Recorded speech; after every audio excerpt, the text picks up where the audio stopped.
Hello and welcome to Hydraulic G Part 17.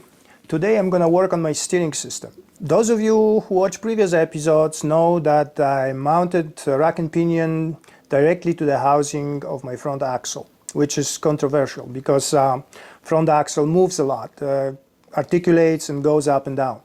Up and down movement, it's not a big deal because it could be taken care of using just telescopic shafts. But articulation, it's a problem. If I connect my steering rack directly to the steering column, I would be able to drive only on a perfectly flat surface in a straight line. But we all know that's not going to happen. If one of my front wheel will just hit the pothole, the axle will dramatically drop down on one side and then come back up again. And of course the rack will move the knuckle. An effect of that will be dramatic change of the vehicle direction, which will create dangerous situation on the road. Is it possible to neutralize that flex steer using simple mechanical system? Yes, it is. So if you want to see how I did it, you're welcome to watch. My flex steer neutralizing system contains 2 telescopic steering shafts, miter gearbox, few brackets, bearings and U-joints.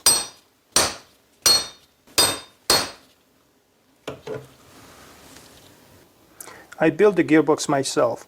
The gears are coming from Kawasaki shaft-driven motorcycle transmission.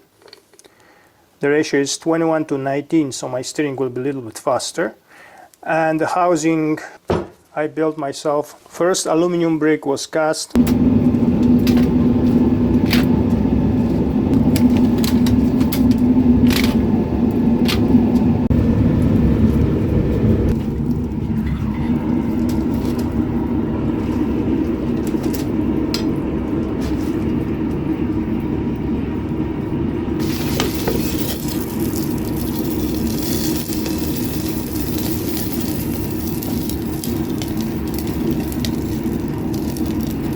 And then after countless hours of machining,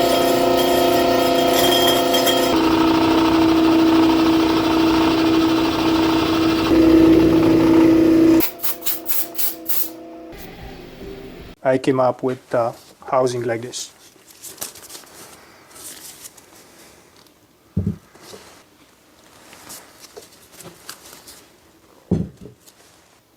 The brackets will go on it like this.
There are bearings in the brackets and they will allow the gearbox to pivot on them.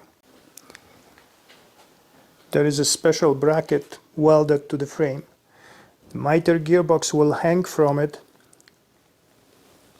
using 2 12mm bolts. Miter gearbox pivoting action.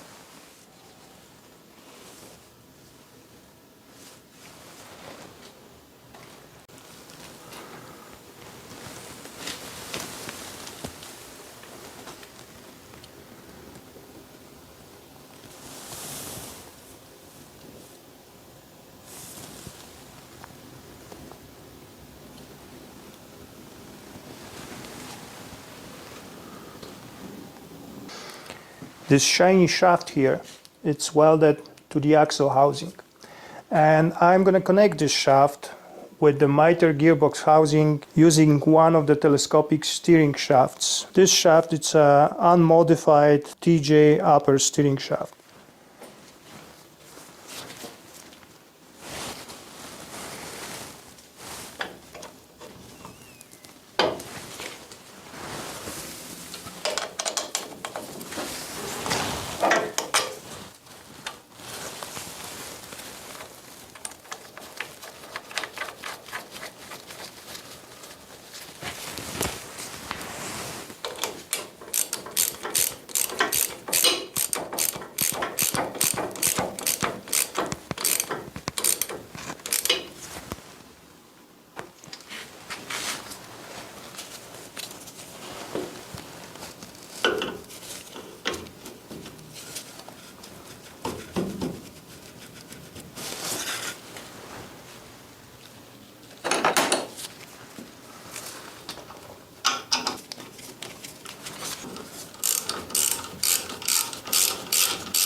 The shaft will transfer flexing movement from the axle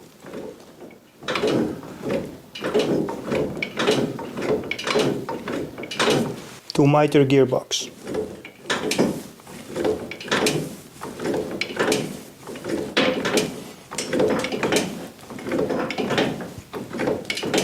Second shaft will connect rack and pinion with the output shaft of the gearbox.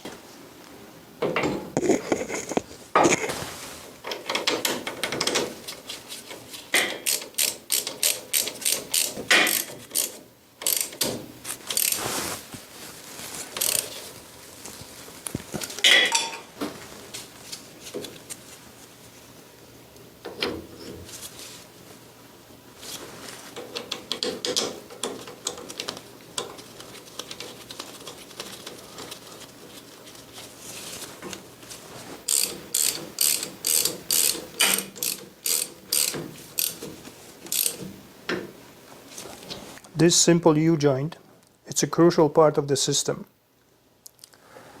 It goes on an input shaft of the miter gearbox.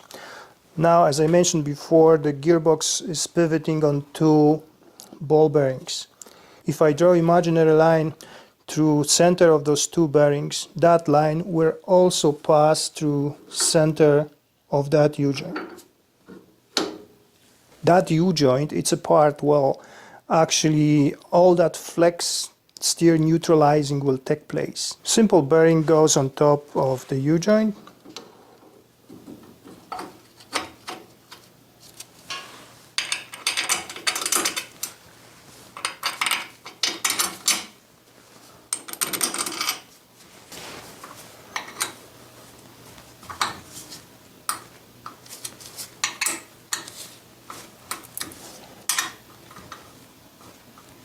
And this is the shaft connected with the steering column.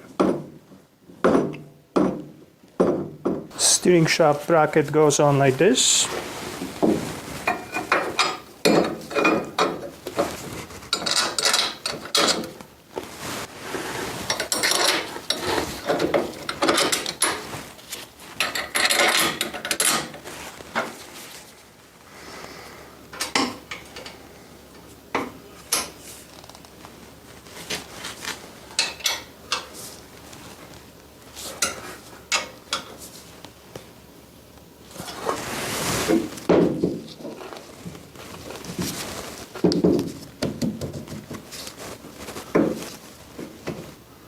And another W joint.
set screws are of course too long, they're going to be shortened later. This completes the installation. Now I can flex my axle all I want.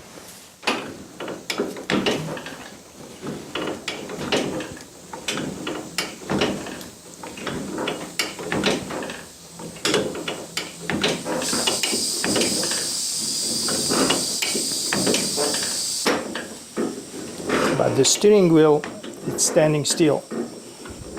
If the steering wheel is standing still, the knuckles are not moving.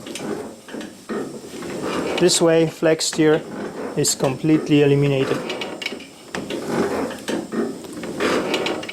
Movement of steering wheel will be transferred through the miter gears right down to rack and pinion.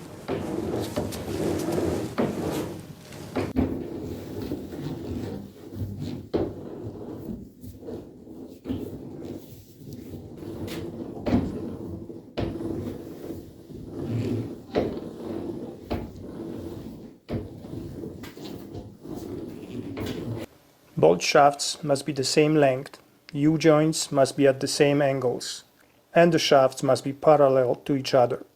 Of course, ideally, those 4 U-joints here and down there by the axle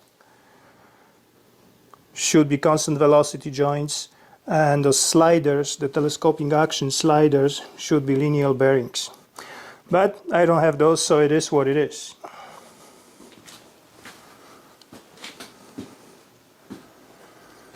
Thanks for watching and see you next time.